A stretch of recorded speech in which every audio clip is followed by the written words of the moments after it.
This is CBN NewsWatch.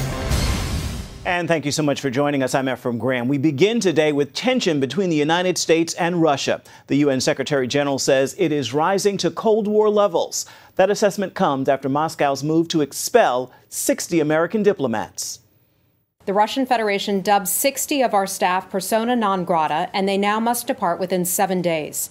They also ordered the closure of our consulate in St. Petersburg within 48 hours. Russia's latest move is in retaliation for America expelling 60 Russian diplomats from its consulate in Seattle this week, as well as standing with European allies who are also expelling Russian government workers. So far, 27 nations are kicking out more than 150 Russian embassy and consulate staff. Punishment for Moscow's role in the poisoning of a former spy and his daughter in Britain. Moscow accuses America of, quote, encouraging and fomenting a slander campaign against our country. They don't need to act like a victim. Russia should not be acting like a victim. Here in the U.S., President Trump has faced criticism for being soft on Russia, but the White House stands by its latest move, saying America's actions were, quote, an appropriate response to the poisoning on British soil. And Russia's retaliation, quote, marks a further deterioration in the United States-Russia relationship. President Trump says the U.S. is pulling its troops from Syria soon. The announcement came during a speech on infrastructure in Ohio Thursday, and it surprised some top officials in his administration. A State Department spokesperson told reporters she was not aware of the plan to withdraw forces. ISIS still has a strong presence in Syria, and the civil war continues to rock the country. There are about 2,000 U.S. troops in Syria fighting that terrorist group. Hundreds of Palestinians are clashing with Israeli troops on the Gaza border in the start of a 6-week protest.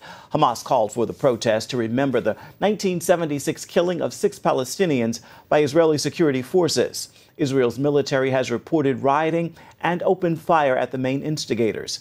The BBC reports Israeli troops fear the protests could be an attempt to breach the border. Fox News host Laura Ingraham is at the center of a new controversy, facing criticism, actually for criticizing Parkland High School shooting survivor and gun control advocate David Hogg.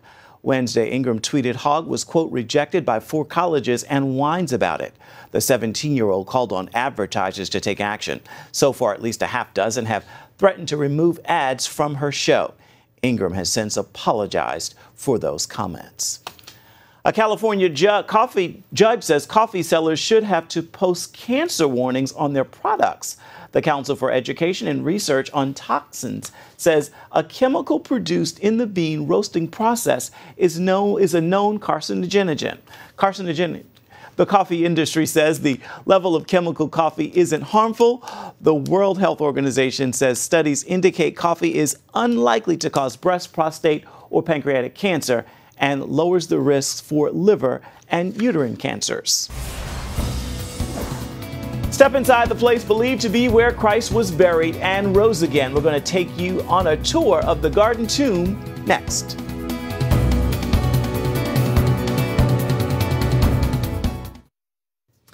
It is one of the most significant passages in the Bible, yet a staggering number of American Christians don't even know about it.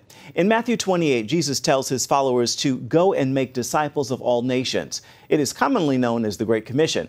But a new study by Christian researcher George Barner found half of U.S. churchgoers, a staggering 51% actually, said they had never heard the term the Great Commission. Among those who had, only 17% were familiar with where that passage was found in the Bible. This week, thousands of Christians traveled to the Holy Land to celebrate Easter. In Jerusalem's Old City, 2 sites claim to be the place where Jesus was buried and rose again. So, which one is authentic? Chris Mitchell takes us on a journey in search of the answer.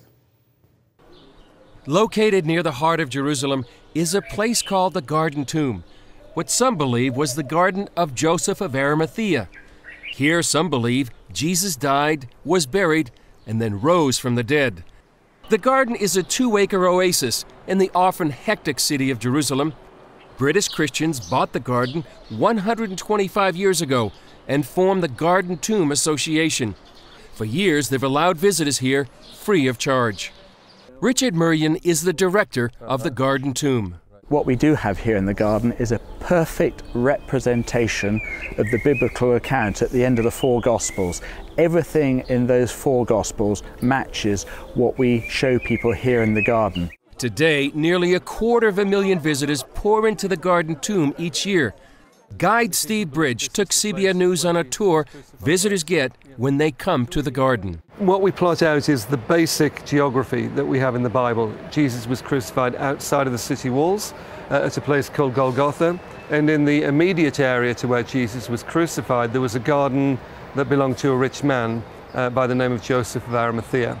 We came first to the place the Bible calls Golgotha, where the book of Matthew says, "And when they had come to a place called Golgotha, that is to say, place of a skull." What are some of the main questions that people ask you when they come here?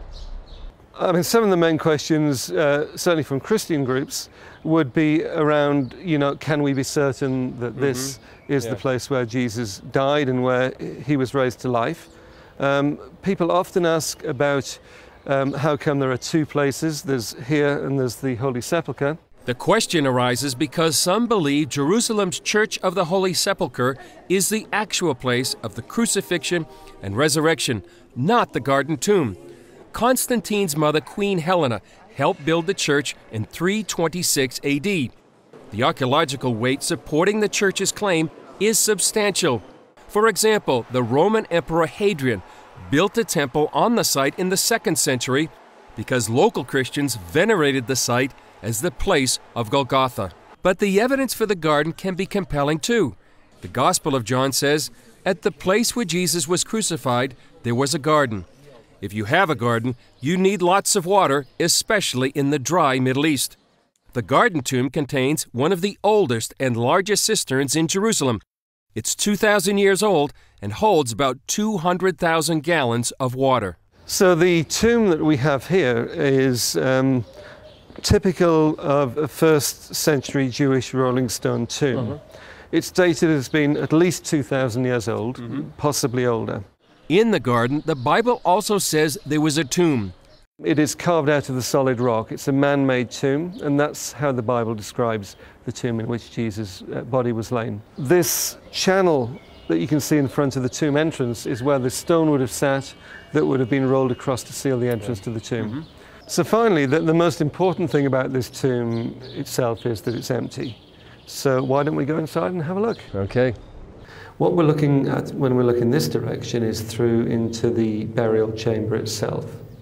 And what you have inside the burial chamber are these 2 areas where a body would be lain, one just down here and one on this side. The tomb itself seems to fit the Bible's description. But whether the Garden Tomb or the Church of the Holy Sepulchre is the site of the resurrection of Jesus, many Christian pilgrims take with them a profound affirmation of their faith. I'm a Bible teacher in the States, and I have so many pictures and things to go back and to show them, and want to just take some of this passion back that Jesus is who he says he is, and he is the Son of God, and he did walk this earth. As people look forward to Easter, those at the Garden Tomb stress it's not the place, it's the person.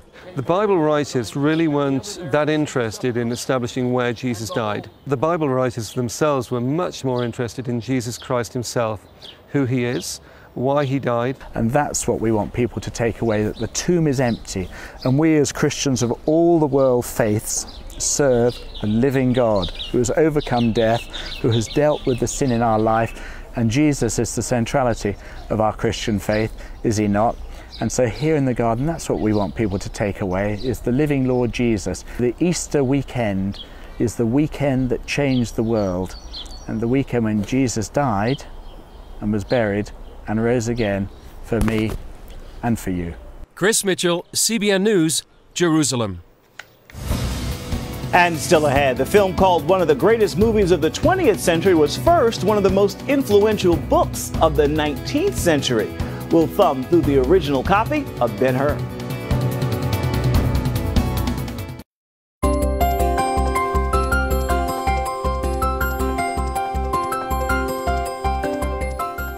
And And welcome back to CBN NewsWatch. For many, watching the movie Ben-Hur has become an Easter tradition. There's a remake of the film due out later this year, but there is an amazing true story behind the film. Everything about Ben-Hur is larger than life, as you're about to see. The 1959 blockbuster Ben-Hur made history with a record 11 Academy Awards. And the 1925 version is making a comeback. What many may not know, however, is that Hollywood didn't create this classic story. The idea came from the best-selling novel Ben-Hur, A Tale of the Christ, published in 1880.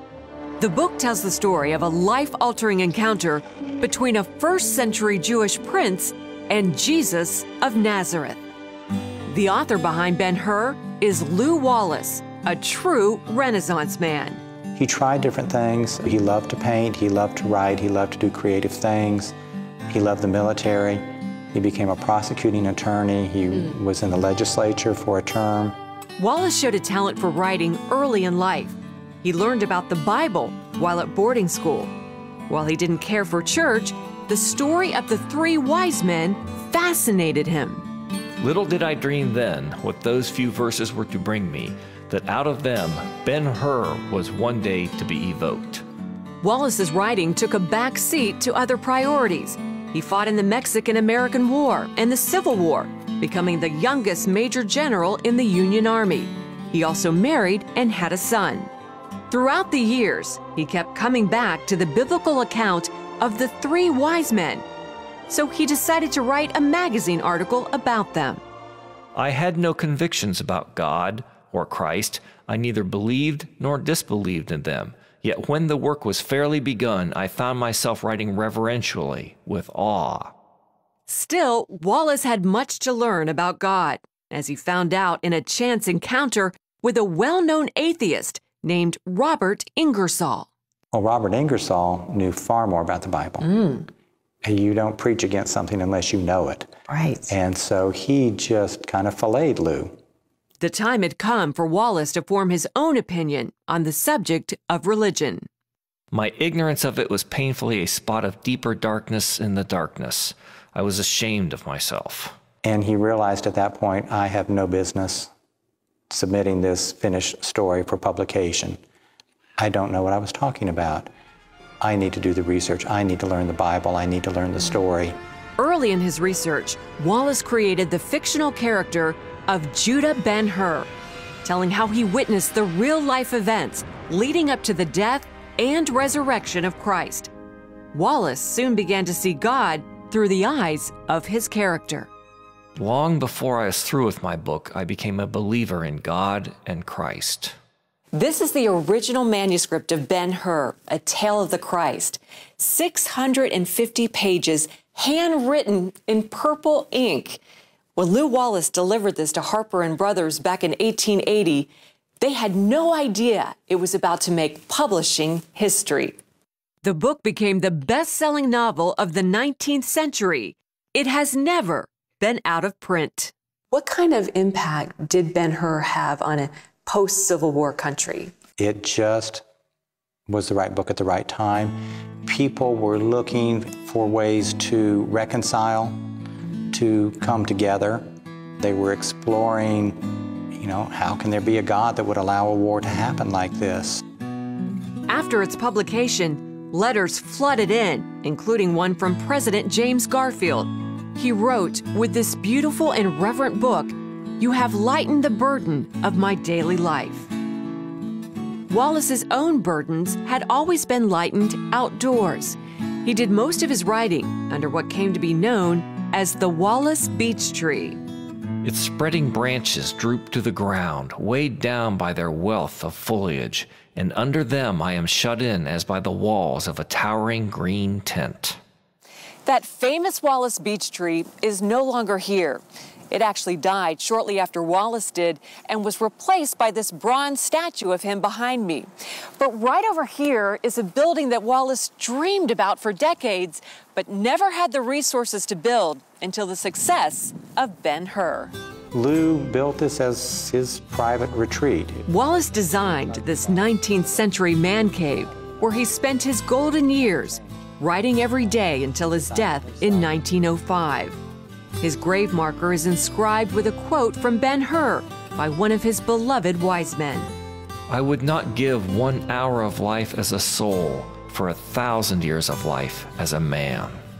Wendy Griffith, CBN News, Crawfordsville, Indiana. And I misspoke earlier. The remake of Ben-Hur actually came out in 2016. It's available right now wherever you purchase your entertainment. Stay with us. We're coming right back.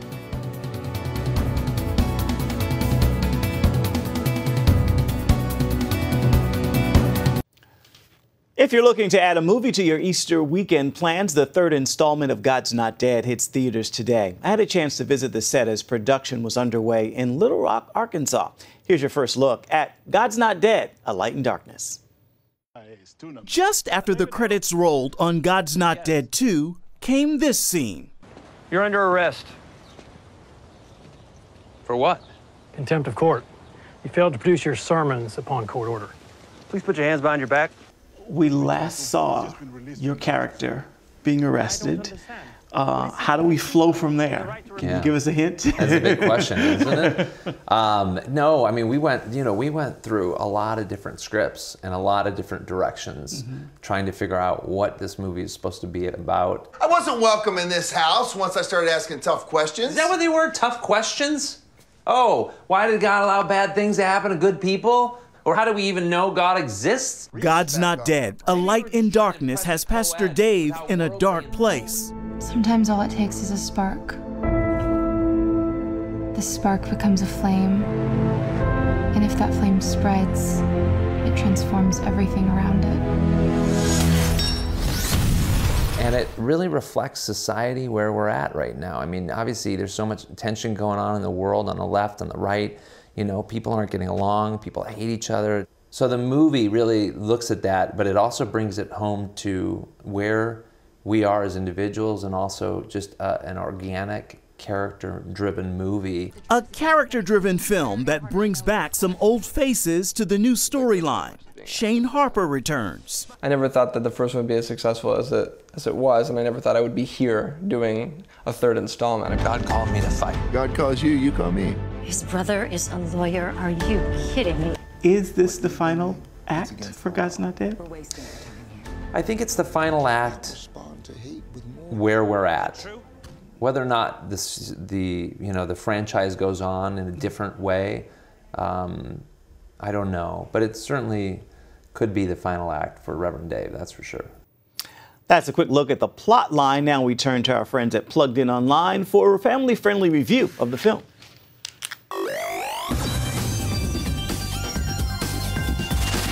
The whole world knows what the church is against, but it's getting harder and harder to know what it's for. Seems like you're the one much is being asked of this time. A Light in Darkness, the third film in the God's Not Dead film series, finds Pastor Dave announcing a new co-pastor and plans for the future of St. James Church. But then an explosion and a deadly fire rock the building, and people start discussing whether the whole thing should just be torn down. The church has brought nothing but controversy to the school for years. What's the church doing on a state campus in the first place? St. James, you see, was the original building on its current site. But through the years, the ministry of the church had expanded to education, and a college was built with spiritual purposes in mind. That college and its leadership has since turned secular, and questions about the need for a church on a secular campus have been whirling about. We cannot respond to hate with more hate. Is it true? Simply tearing down the burnt-out structure seems to be the best choice. But Pastor Dave isn't ready to give up on his church or his fight for faith just yet, and he may have to call in a lawyer to help. This film raises and wrestles with the same sort of questions that our society has bandied over for the past couple of years. When does religious freedom trump governmental edicts? How do you deal with people in authority who are trying to squelch ministry? And what role does love play in our world's struggles? I'm giving this third God's Not Dead film 4.5 legal pads out of 5 for family friendliness. For an in-depth review of this film or anything else at your local box office, visit us at pluggedin.com. Plugging you into the movies, I'm Cheryl Wilhelmi for Focus on the Family's Plugged In Movie Review. And once again, God's Not Dead, A Light in Darkness is in theaters today. It is time for your Friday Faithful, and I'd simply like to leave you with these words as we celebrate Easter weekend. Greater love has no man than to lay down his life for a friend. Even better for us, Jesus rose again to reunite us with our Heavenly Father. With that word, make this a good Friday and a wonderful weekend. Remember, you can always get more of our exclusive coverage of the issues you care most about at cbnnews.com, and we'd love to hear from you. So take the time to tell us what you think about the stories you've seen here today. You can do that by emailing newswatch@cbn.com, and you can always reach us on Facebook, Twitter, and Instagram. Hope you will join us here again next time. Once again, have a good Friday and a wonderful Resurrection Sunday. We'll see you right back here come Monday. Goodbye, everybody, and God bless.